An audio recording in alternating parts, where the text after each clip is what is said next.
Pero presidente, para poder oírlos, escucharlos y también dejarle algunas de las iniciativas que desde FOPEA venimos promocionando desde hace ya un buen tiempo, que tienen que ver con cuestiones básicas que hacen a los planteos que desde FOPEA y desde todo el grupo periodístico o todos los periodistas que lo integramos intentamos que se incorpore a la agenda pública, y tiene que ver con la publicidad oficial, con el acceso a la información, con los medios públicos y también con todo lo que es el tema de conferencias de prensa y acceso a los funcionarios para poder preguntarles libremente.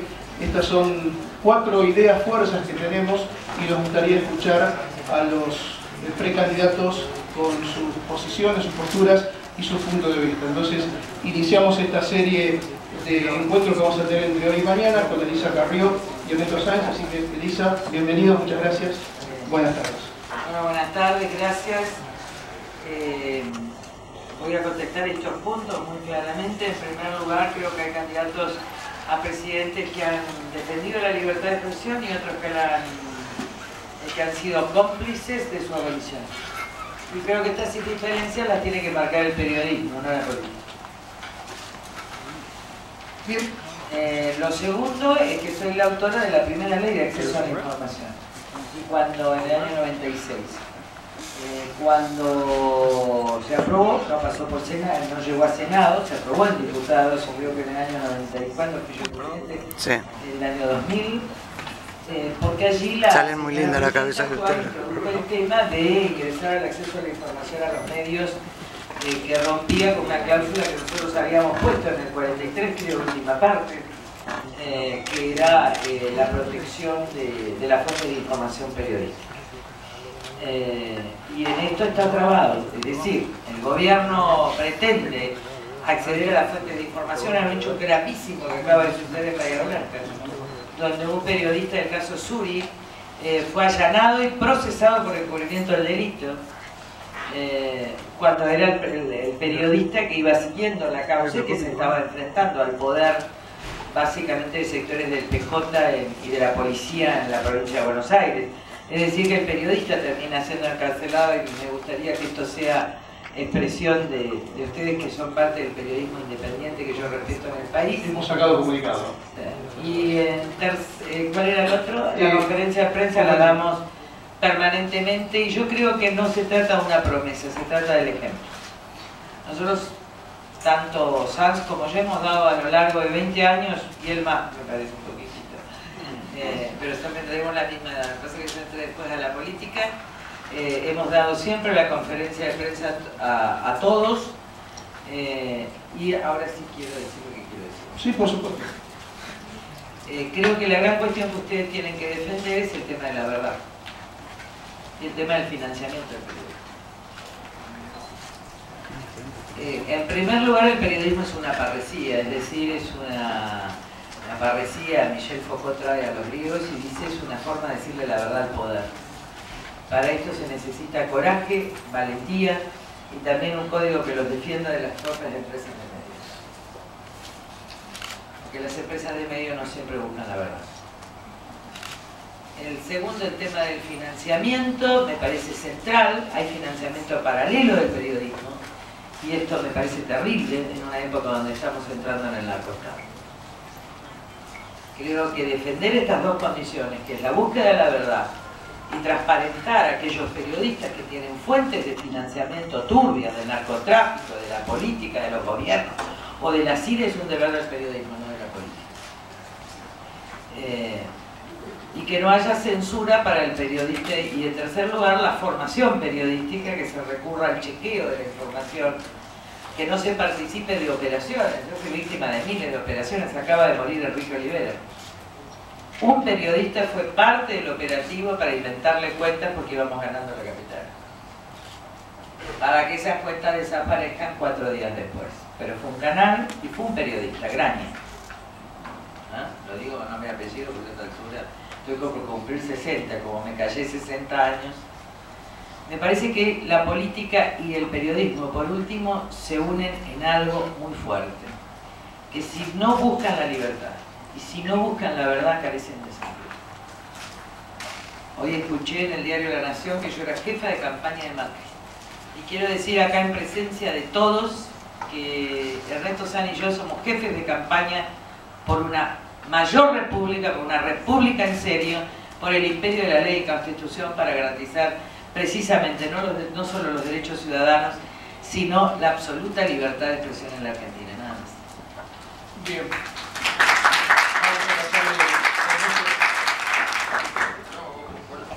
¿Allá arriba? Hola. Ahí está. Y después de sus definiciones entramos con una serie de preguntas por el dentro del tiempo que tenemos, ¿sí? Yo para eso preparando. Decíamos publicidad oficial, Sí, acceso a la información, medios públicos. Déjame que haga una reflexión. Sí. Menos mal que estuvo callada 60 años. La mujer que tengo al lado, ¿no? Pero 2 años cumple, todo. Sí.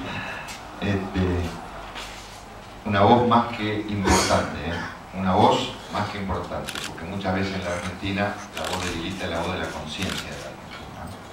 Pero vamos a los temas puntuales. Acceso a la información pública. El gobierno ha tenido respecto a la legislación de acceso a la información pública una conducta perversa e hipócrita. Y los datos son objetivos y están arriba de la mesa. Lilita dijo que están siendo ella diputada, habiendo sido protagonista de la Cámara de Diputados, salió y creo que votó por unanimidad un proyecto de ley de información, de acceso a la información pública que llegó al Senado. Yo ya era senador en ese momento y puedo dar fe que durante 1 año y medio ese proyecto que vino por unanimidad de diputados fue tratado en la Comisión de Asuntos Constitucionales que presidía la actual presidenta de la Nación, cuando era senadora. Y durante ese año y medio se trató de buscar por todos los medios desvirtuar los conceptos que venían de diputados y se logró desvirtuarlo. A punto tal, tanto se logró que se modificó la media sanción de diputados de tal forma que cuando volvió a diputados quedó congelado. Es una manera perversa de que los proyectos no se transformen nunca en ley. Pero la cosa no termina ahí, porque después, años más tarde, ocurrió todo lo contrario. Un proyecto de ley de acceso a la información que tuvo como cámara de origen el Senado y que debatimos durante 1 año en el Senado y con la participación de todas las organizaciones, las ONG. Recuerdo que en ese momento tenía la actual diputada Laura Alonso, era la referente de Poder Ciudadano, estaba el CIPEC, estaba, bueno, tuvo FOPEA también invitado, estaban organizaciones de todo tipo participando durante 1 año. Se sacó una media sanción, que era una media sanción interesante, y cuando fue diputados la mayoría del oficialismo lo cajoneó.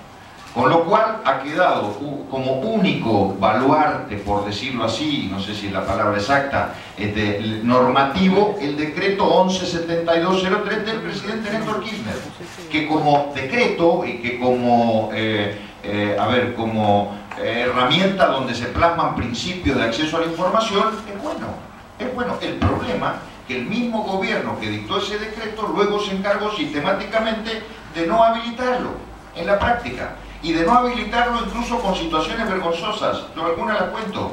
La nombraron a Marta Ollanarte, no sé si alguno la recuerda, que no tenía en un principio que ver con el oficialismo puro y duro. La nombraron a cargo de una subsecretaría en la jefatura de gabinete para administrar todos los pedidos de acceso a la información pública en función del decreto 1172. Creo que duró 6 meses, 7 meses en el cargo, porque evidentemente la orden de arriba era no hacer lugar a ninguna información. Nosotros en el Congreso, es más, tuvimos que en algún momento cambiar la metodología de nuestro derecho a recibir información, que era a través de los pedidos de informes tradicionales, pedidos de informe, proyectos de resolución que se tratan en las comisiones, por la utilización de este decreto, el 1172. Cambiamos totalmente la metodología. Y los que abrimos la brecha judicial para que la justicia pudiera resolver este diferendo, donde había un gobierno que había dictado un decreto pero no quería dar información, fuimos nosotros cuando se descubrió en el Senado el famoso caso Greco, ¿se acuerdan? Era una estafa. Era el pago de 600 millones de pesos que se quería hacer entre gallos y medianoche en un presupuesto, Sí, era el ministro de Economía de Labaña, es cierto. Los funcionarios de segunda jerarquía o de segundo orden de Labaña están ahora sometidos a juicio oral y público por ese asunto, un desfalco total. Bueno, para poder saber qué había pasado, nos metimos con un 1172. El 1172 no fue denegado, llegamos a la justicia y la justicia en las cámaras, porque el gobierno iba apelando, nos dio la razón. Conclusión, hay proyectos suficientes y nosotros tenemos postura más que clara respecto al acceso a la información. Segunda cuestión, publicidad oficial. Bueno, en la Argentina no solamente hay proyectos, sino que lo que es más grave y lo que es más difícil de entender para cualquier intérprete de la realidad argentina es que hay fallos de la Corte que han obligado a distribuir publicidad oficial con criterios equitativos, con criterios de legitimidad y que no se han cumplido. La Argentina es un país en donde los fallos de la Corte no se cumplen. El del procurador, ¿cómo se llamaba? El de Santa Cruz, Sosa, el de la publicidad oficial, y siempre hay alguna excusa y siempre hay algún hecho anecdótico que para pasar por al lado. Pero proyectos de publicidad oficial hay a montones, nosotros los tenemos y es cuestión de tener la decisión política. Y el otro tema era... medios públicos. ¿Cómo? Medios públicos. Ah, medios públicos. Bueno, medios públicos. Antes de venir acá estuve revisando, porque uno de los temas era el tema de la ley de medios, estuve revisando las versiones taquigráficas del debate de hace 5 años sobre la ley de medios. Pero además lo venía revisando en esta semana porque no sé si saben que en el Senado tenemos el proyecto de Argentina Digital, el proyecto de modificación de todo el régimen de telecomunicaciones, que de alguna manera contradice la postura del gobierno de hace 5 años cuando se discutió la ley de medios del ingreso de las telefónicas a el mundo de las comunicaciones audiovisuales. Bueno, ahora las telefónicas ingresan por la puerta grande, ingresan con todo el poderío. Bueno, cuando leía esta versión taquigráfica respecto al tema de medios públicos, está claro cuál fue la posición que nosotros tuvimos. Nosotros dijimos que la ley de medios no era una ley para democratizar la palabra, para generar garantías de libertad de expresión, sino que era una ley para cambiar un monopolio por otro. Es decir, transformar lo que se consideraba un monopolio de la actividad privada, sobre el cual hay todavía toda una batalla y una discusión, para constituir el monopolio de los medios públicos. No nos equivocamos, ni un milímetro.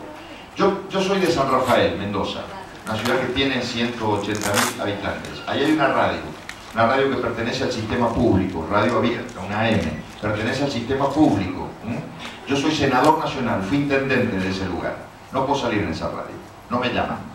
O cuando me llaman es una vez al año para felicitarlos por el aniversario. Nada más, no puedo hablar de otras cosas. Y si alguna vez sucede que me llamen por alguna situación especial, previamente me llama el director para decir qué es lo que puedo o lo que no puedo decir. Por supuesto no salgo, porque esas cosas no las voy a admitir. No, es un ejemplo concreto, palpable. Creo que me exime de cualquier otra cuestión respecto a cómo están funcionando los medios públicos. Bien. Lilita, no sé si quiere decir algo sobre el tema de medios públicos. Nosotros trabajamos por el tema de buscar un manejo profesional de los medios públicos, no con interés directo. En primer lugar, yo creo que hay que distinguir claramente que los medios públicos, incluso, mira, acá hay un problema, acá hay mucha gente de provincia, acá hay un problema que hay que hacerse cargo. El periodismo en las provincias no se puede abarcar por sí mismo si no está en relación al Estado. Una cosa es que esté en relación al Estado y otra cosa es que esté en relación al gobierno. El gran problema es que está en relación al gobierno. Lo que hay que crear en realidad es un organismo público, no estatal, con control de auditoría de la nación, de los fondos, etcétera, que distribuya de esta manera y con participación estatal, tipo la BBC de Londres, ¿se acuerdan? Es decir, y hay que asignar un monto de esa publicidad a programas educativos, por ejemplo, violencia. Y el otro monto tiene que ser distribuido, y así tiene que ser en las provincias, porque hay que volver a la verdad. La verdad es que todos terminan siendo empleados de los gobernadores. Lo que hizo Cristina y Néstor Kirchner, los medios, digo, uno va y lee, porque de ahí viene la publicidad oficial, etc. Y el problema de la libertad de expresión en las provincias es mucho más grave también hay mucha más libertad para la FM vocacional.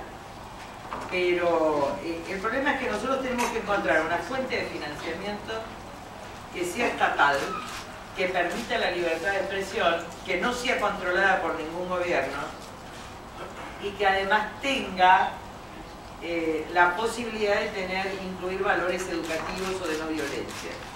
Es decir, tenemos la propuesta ya mía desde el 2013 es esto, es separarla de los gobiernos. Es decir, que los mejores gobiernos son los que tienen prensas críticas, porque finalmente, ahora, esto supone un nuevo código que lo tienen que sacar ustedes de ética periodística. Tenemos un código. ¿Está? Pero bueno, el único código público que hay es el FOPEA. Sí. Claro, pero no otros. No. ¿Está claro? Por eso yo vengo a FOPEA, no vayan a que ir a cualquier lado. No a ningún lado. Porque sé que acá estuvieron gente muy seria, porque sé que acá hay gente muy seria, estuvo y creo que fue presidente Daniel Santoro, a quien yo reverencio como el periodista que siempre, aunque sea en un recuadro chiquito cuando el medio no se lo permitía, dijo la verdad en los peores momentos. Entonces ese código, yo creo que los gobiernos tienen que ayudar a los periodistas independientes. La verdad que a mí no me preocupa el periodismo independiente, al contrario me encanta, porque viste que pegarme a mí es un deporte nacional, pero yo soy una atracción turística que supero eso. Yo soy una atracción turística en cualquier lugar que estoy. Pero sí me preocupan algunos, miren, cuando el narcotráfico se mete en una nación como se metió en Argentina, hay mucha plata. Mucha. Entonces hay que tener mucho. ¿Y ese dinero ya está en los medios? Sí. Ya están periodistas. Bueno, acá hay periodistas del norte. Jujuy, Salta, Chaco, Formosa, Tucumán, Santiago del Estero también está el aeropuerto internacional. Eso está tomado. Pero yo me doy cuenta además, ustedes saben que yo doy alto rating, es la única razón de mi permanencia. Porque se imaginan que las empresas no es que me quieren contratar, por ahí me odian, por ahí me aman, qué sé yo. A mí la verdad, como yo ya dejé 2 maridos, puedo dejar 7. Pero sí hay que plantear una cosa. La ética periodística, yo estoy siendo extorsionada por un periodista porque quiere competir en la radio. Ahora. Claro, entonces quiere competir en el horario por el rating. No es que me quiera a mí, quiero el rating. ¿Cómo se llama? Majul. Majul. Yo he ido muchas veces a Majul, siempre he ido, iría de nuevo. Pero a veces yo me canso porque estoy vieja los domingos. ¿Está? No hay nada, ninguna razón que me niego por alguna razón. Ahora, no se te puede exigir por los diarios que vos vayas a un programa. He ido siempre, ustedes me decían que era mi novia. La verdad es que uno se cansa porque uno viaja viernes, sábado, trabaja todos los días, tengo diabetes. Entonces, me parece que ahí también hay ciertas pautas éticas que hay que imponer. Yo ayudo, porque yo sé cómo se mide mensualmente la televisión, voy una vez por mes, ¿está? Cosa que supere el promedio, salgo una vez, no salgo mucho más porque me canso, son 20 años. Y eso también tiene que ser respetado, porque uno si no trabaja, y uno no trabaja para los medios solamente. Y además hay un tema que me parece que el periodismo también tiene que analizar y muy profundamente, el desgaste al que someten por la noticia.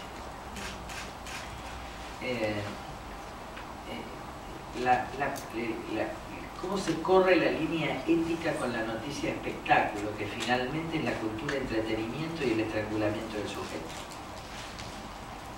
¿Qué quiero decir? Adorno decía, en Dialéctica de la Ilustración, que ustedes tienen que, bueno, ustedes habrán leído y estudiado Eso es el infoentretenimiento. Está el texto de Adorno, que es modificado en los 60, escrito en el 47, que funda la Escuela de Frankfurt, es colosal, porque está escrito hace 50 o 60 años.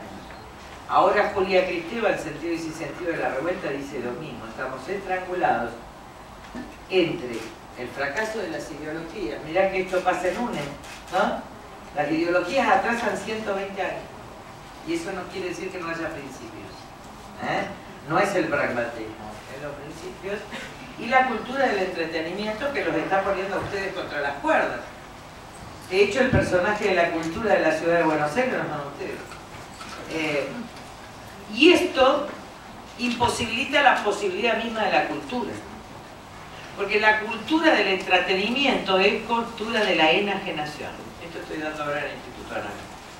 La nueva era tiene que hacer renacer el humanismo. Tiene que hacer renacer el sujeto. Y ustedes son parte clave en eso, porque yo creo que el periodismo le tiene la necesidad de verdad, como por yo soy un poco, ¿no? El parresiasta, ¿saben lo que es el parresiasta? Alguien que necesita más decir la verdad, le tiene más miedo a no decir la verdad que al poder mismo. Yo sí, no digo la verdad, escondo, y ahí me voy a Michel Foucault, total estamos en la universidad. En realidad, el poder está en lo que se esconde, muchachos, y este es el problema de las empresas periodísticas en la Argentina. Yo quiero reconocer acá dos cosas. Yo dije, pero a este tipo, se lo dije a Mañeto, para que nadie dude, pues yo nunca voté las leyes Clarín porque era todo loco.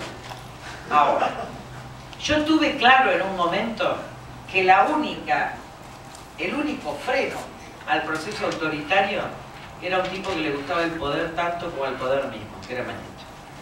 Dije, pero lo único que falta es que le terminamos haciendo un monumento a usted. Se reía. ¿Está? Porque finalmente fue el contrapoder que pudo permitir que muchos hagan periodismo. Y esto yo lo voy a reconocer. Fue un contrapoder, no fue periodismo, pero fue un contrapoder que permitió esto. Lo otro que hay que decir es que lo que se ha sufrido, miren el tema de los chicos de Herrera de Noble, ahí no fui acompañada por nadie, ni por el periodismo de Clarín. Todos sospechaban que los chicos de Herrera de Noble, por ser ricos, eran culpables y no víctimas. Yo que sabía, porque me lo dijo Alfredo Bravo, cuando vine al Chaco, yo no sabía ni existía Clarín, ni Mañeto, ni nada. Alfredo Bravo y Estela Carlotto, que nos asesoraban, allá en el menemismo se extorsionaba con esto de la adopción a través de un tipo Jaján, algo así, que era de la CIA. Y fue Alfredo Bravo quien me dijo no son. Es decir, que todos sabían que no eran. ¿Ustedes entienden cuando hay que...? A mí me expulsaron de la Comisión de Derechos Humanos. Yo tuve razón, nadie me pidió perdón. Nadie me pidió perdón. Entonces, como este chico de Zúrich, como el chico otro de Santiago del Estero con la aplicación de la ley antiterrorista. Si acá, Suárez, si acá no hay el que se murió investigando el narco en Salta, que era amigo mío, alguno de Salta debe saber cómo se llamaba, está un poco chapa, pero como yo. Tipos que han dado la vida por la libertad de expresión, y les puedo asegurar que en el interior es más difícil que acá. Porque acá vos tenés intersticios, ahora en el interior... Es lo que hacemos mucho en Pompea. Por el tiempo que tenemos. Te puedo hacer... a ver, digo, para que me ir preguntando... Sí, pero déjame que te haga una... la mano para después. Te hago una reflexión... Te hago una reflexión a partir de algo que dijo Lilita, que yo también lo veo y lo ven todos. La dependencia, sobre todo en el interior, la dependencia de los pequeños y medianos medios de la pauta oficial, ¿no? De la publicidad oficial, de los gobiernos, de las comunas, los gobiernos provinciales y demás. Esto tiene una doble mirada. Primero esa, que es una verdad objetiva y que desnaturaliza la función periodística, aunque no se la quiera, aunque no se quiera, aunque no haya una extorsión explícita, aunque no haya una relación perversa entre el funcionario, que normalmente la hay, pero aunque no la haya, hay del otro lado una autolimitación. Pero esto, ¿cuál es la otra mirada que yo quiero dejar acá? Y que es un mensaje no a los periodistas, sino a los empresarios, a los pequeños y medianos y grandes empresarios del interior del país, que después se quejan cuando la libertad de expresión está acotada, cuando ellos no pueden expresarse, cuando no les pasan ni siquiera una reunión de las cámaras de comercio en un pequeño poblado, después se quejan. Pero cuando los periodistas salen a buscar avisos, se encuentran siempre, o la mayoría de las veces, con un no, y por eso tienen que ir con la lengua afuera y arrodillados a golpear las puertas de los intendentes, de los concejales, de los gobernadores y demás. Entonces, esa es una cuestión. Y la segunda, nos ha tocado en los últimos tiempos a Lilita y a mí ser invitados a espacios de debate donde a un año de las elecciones ya hay candidatos o precandidatos que han decidido no ir a ningún debate, no ir a ningún espacio, no compartir paneles con nadie. El debate es lo más divertido. Eso es muy fuerte, es muy malo. Y el periodismo debería hacerlo ver esto. Debería hacerlo ver porque ella habló de la verdad. Y en la búsqueda de la verdad no debe haber un escenario más potente, más impactante para que la verdad aparezca ahí, acá, arriba de la mesa, que un debate entre candidatos de lo que fuera. Y candidatos presidenciales, ni hablar, porque ahí estamos obligados a saber de muchas cosas o a opinar de muchas cosas. Así que yo les pido encarecidamente, se los pido con humildad, de este lado del mostrador, que influyamos todos para que nadie pueda en la Argentina decir, no, yo no voy a sentarme con nadie a un año, no voy a hacer ningún debate. Posible. En cualquier otro país eso sería motivo de un reproche social, reproche institucional. Bueno, ojalá que lo podamos cambiar. Bien. Sí, el tiempo es el tema de ustedes, así que yo les voy a pedir sobre todo a los jóvenes. No pidan nunca un peso. No reciban nunca un peso. Miren, yo quizás debo ser la persona con más medios de la Argentina. Nunca pagué un marrón por eso. Marrón era lo que yo hablo de marrón, de ropa, todo. Nunca me presté. Y entonces uno adquiere autoridad. Lo que digas puede estar equivocado o acertado.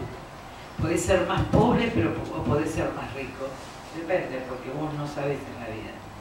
Pero hagan eso, porque habrán ganado la batalla por el periodismo independiente. Alejandro, primero